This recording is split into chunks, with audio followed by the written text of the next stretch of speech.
On Saturday, voters in Eden Monero will cast their ballots in one of the most fascinating by-elections of recent times. Which trend will prevail? The average historic swing against incumbent governments of around 4%, or a vote for continuity in uncertain times?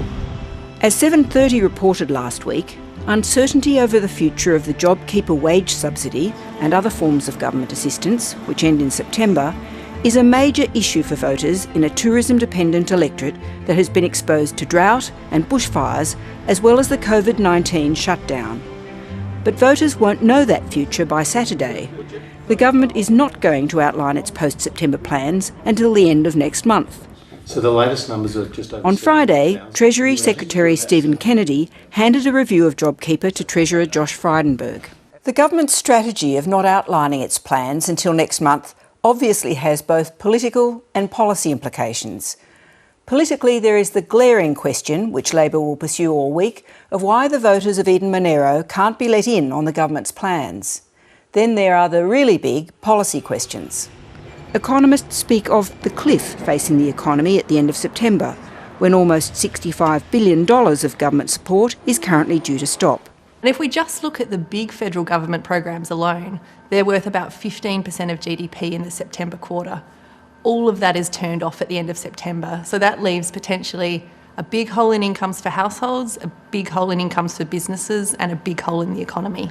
The Grattan Institute is arguing for a number of policy changes to help ease the transition. First of all, we need to have smoother transitions off the major government supports like JobKeeper and JobSeeker. Second, government could look to boost spending in areas of social need that have emerged during the pandemic.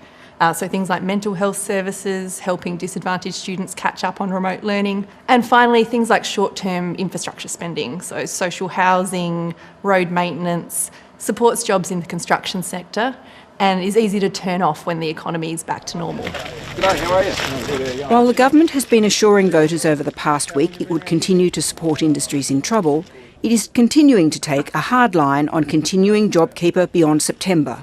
When you're burning through cash at a rate of almost $11 billion a month on JobKeeper, then obviously that's not something you can continue in that form forever. And that's why the government is being very careful in the considerations we're having. We're not rushing to any decisions. But it's hard to argue the benefits that JobKeeper has been keeping the economy afloat and also derided as a cash burn. Some sources claim Treasury is advocating some limited form of extension or phase down of the scheme, a suggestion welcomed by some. We propose that you retest revenues. For firms whose revenues have largely bounced back, they can come off the program. For others, we would extend it at least for a period of about 3 months. On the other hand, we don't want to be delaying restructuring of the economy that is going to occur, propping up zombie businesses on taxpayer expenses for too long. So that is a difficult balancing act. The government flatly rejects many of the Grattan recommendations, which it characterises as a spend, spend, spend agenda. Government sources explicitly reject the Grattan idea of extending the payment to a broader group, including temporary migrants, despite the fact the scheme is costing $60 billion less than originally thought.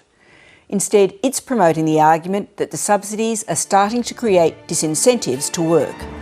One economist has described what has happened as a holding pattern, while businesses hold on to see what will happen next. They can't stay in that holding pattern for much longer. While the government may think it can defer the bad news until after the weekend by-election, deferring it until the end of next month is going to be almost impossible.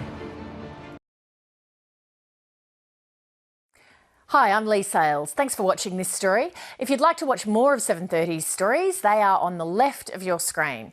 And tap on the button below to subscribe and get the latest from ABC News.